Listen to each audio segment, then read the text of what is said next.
magpako sa akin sa krus. Bakit? Basta ako, paninindigan ko, ginawa ko. Bakit? Kasi gusto kong iraos, katulad ng pakiramdam ninyo, bilang isang ama, bilang isang ina, kapag...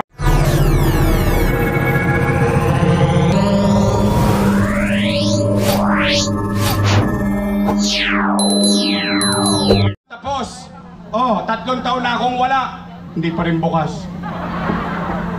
Kung may kakilala kayo sa Baseco, ipagtanong po ninyo kung nagsisinungaling ako.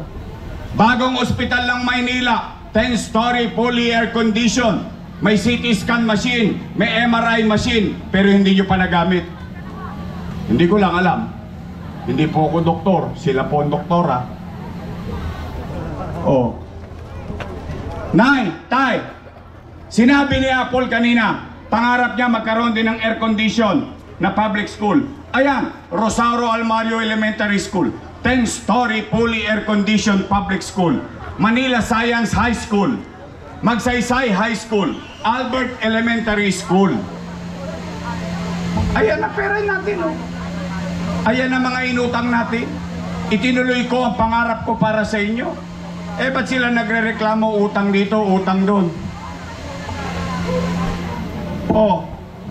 Kaya nay, kayo ang humusga. Sabi nila, kasama si Chihuahua, mali daw ang ginawa ko. Mali daw. Mali daw. Hindi, mali daw. Mali. Mali. Kung ako, pagbigyan natin si Chihuahua at saka yung amo niya, pagbigyan natin, kwentuhan lang naman to matatalino naman kayo, alam ko Pagbigyan natin sila, ano, mali? O kung yun ay mali, kung mali ang ginawa ko, di mali din sila. Bakit? Kasama ko silang gumawa nun Tama ba? Sinong vice mayor ko nun? Siya. Sinong majority floor leader? Si Chihuahua. Mali pala ba't yung inaprubahan? Masama pala ba't yung pinagbotohan? Samantalang nung nagkakabigayan ng food box, dumadamba-damba pa sila yan. Tama po ba? Kung ako mali, at least ako tatayo sa harapan ninyo. Kayo magpako sa akin sa krus.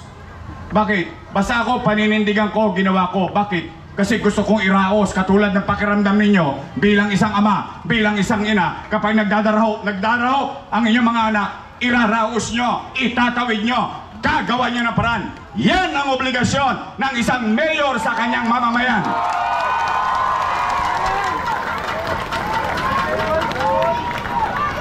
Chihuahua. Chihuahua. Chihuahua. Ako po, sa totoo lang, wala naman akong ikinubli sa inyo Sa totoo lang, hindi ako ni minsan nagkubli sa inyo.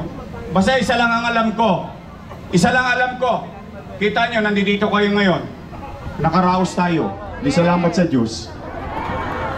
Tama ba? Tama! Asan ang kaldero? Gutom na ako. Yeah.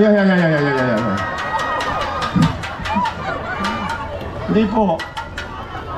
Kaya, mga nanay ko, mga tatay ko, magsipag-ingat kayo. Ngayon, tama ay sinabi ni Apple. Yung kalaban niya, si Chihuahua, bigay ng ano? AX. Ano yan? Tupad. Meron pa akap. Hindi po akap yan akit yan. Nangaakit yan. Ngayon naman ang payo ko, talaga namang mahirap ang buhay. Tanggapin nyo. Sayang din yun. Laman loob din yun. Hindi naman niya pera yun Pera naman ng taong bayan yun Tama, mali? Tama! Pagkatanggap nyo, huwag kayong magpapaakit. Tama ba? Tama! Kasi tingnan ninyo, ang dami naging congressman dito, isang termino pa lang may project na. Hanapan nyo si Chihuahua, ni isang project, wala. Totoo lang. Mahilig sila yung ginagawa tayong timawa. Yung alam mo yung ginagawa kang rabbit, sinusubo sa iyo yung karot, tapos hinahabol-habol mo. Yan ba ang klase ng gobyernong gusto niya? Ang totoong gobyerno, nagpaplano, nag-iisip, yung pangmadalian at yung pangmatagalan. Tama ba? Chihuahua. Chihuahua. Chihuahua. O ngayon, mga nanay ko, mga tatay ko, o yan ha, saan kayo nakakita? Inaakusahan, umaamin. Bakit? Pinaninindigan ko ginawa ko. Basta isa lang importante. Salamat sa Diyos. Nakaraos tayo nung pandemya. O ngayon, reklamo sila na reklamo sa utang. O nay, tay, baka ipatawag din kayo. Sayang din, isang bulig din yun ha. O pero bawal na yun ha. Nay, tay, pag nagkakaabutan na ng pera ngayon, videoan nyo, isuplong nyo. Nung bago mag-Marso 28, pwede pa yun. Pero simula nung Marso 28, bawal na po yun. Kaya, pag may pagkakataon, pinatawag kayo. Tulungan nyo kami maproteksyonan. Kasi sila may tangan ng kaban ng bayan eh. Sila may tangan ng mga, alam mo yung mga crocs. Oo, hindi totoo. Pero yan, bahala na kayo. Matatanda naman na kayo. Alam nyo na ang tama at mali. O kaya matanong ko kayo ulit. Dahil ayaw ko naman humaba ito. Saan, nagugutom ako. Hoy, pabaon naman. Pwede take out?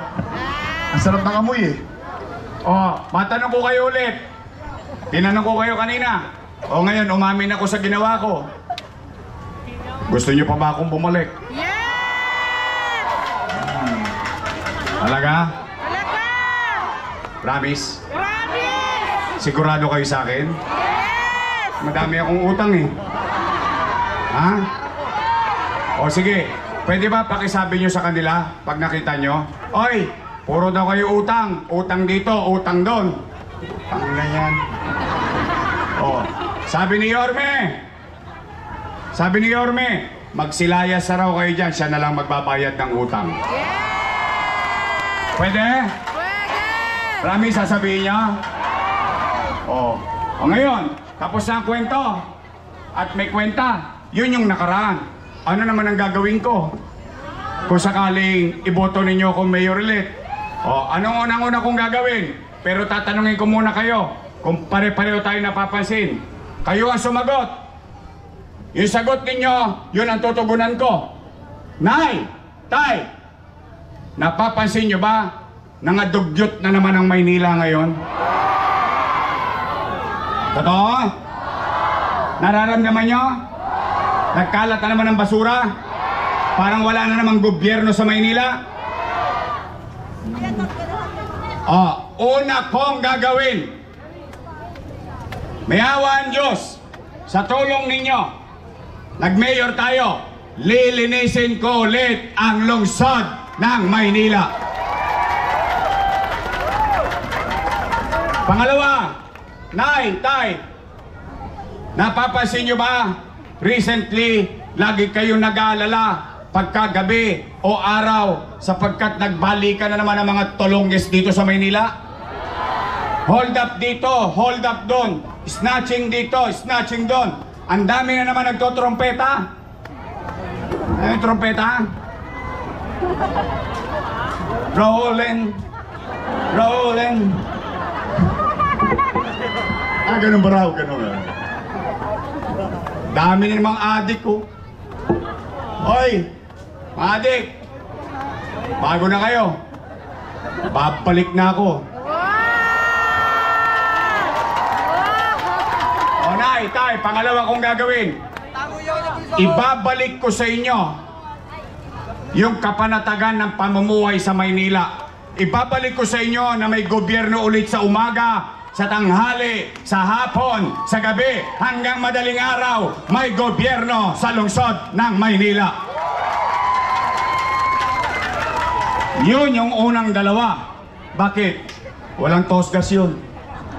puyat, pagod lang ang puhunan ng mayor para maayos yun. Tama, mali?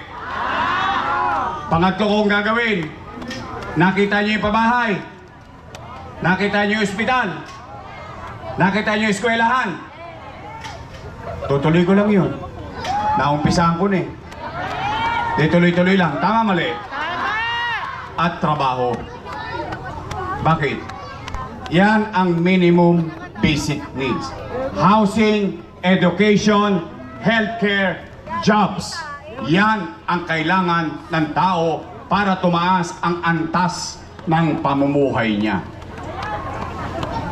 Special mention, mga lolo ko, mga lola ko.